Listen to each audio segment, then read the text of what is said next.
احادیث نبوی۔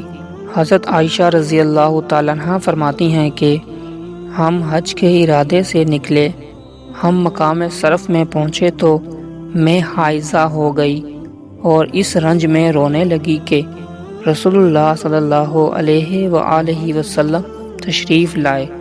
آپ نے پوچھا تمہیں کیا ہو گیا ہے؟ کیا حائضہ ہو گئی ہو؟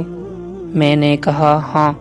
آپ نے فرمایا کہ یہ ایک ایسی چیز ہے جس کو اللہ تعالیٰ نے آدم کی بیٹیوں کے لیے لکھ دیا ہے، اس لیے تم بھی حج کے افعال پورے کر لو، البتہ بیت اللہ کا طواف نہ کرنا۔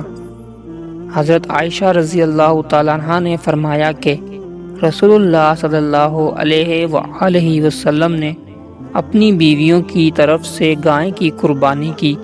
صرف ایک مقام مکہ سے 6-7 میل کے فاصلے پر ہے۔ صحیح بخاری حدیث نمبر 294۔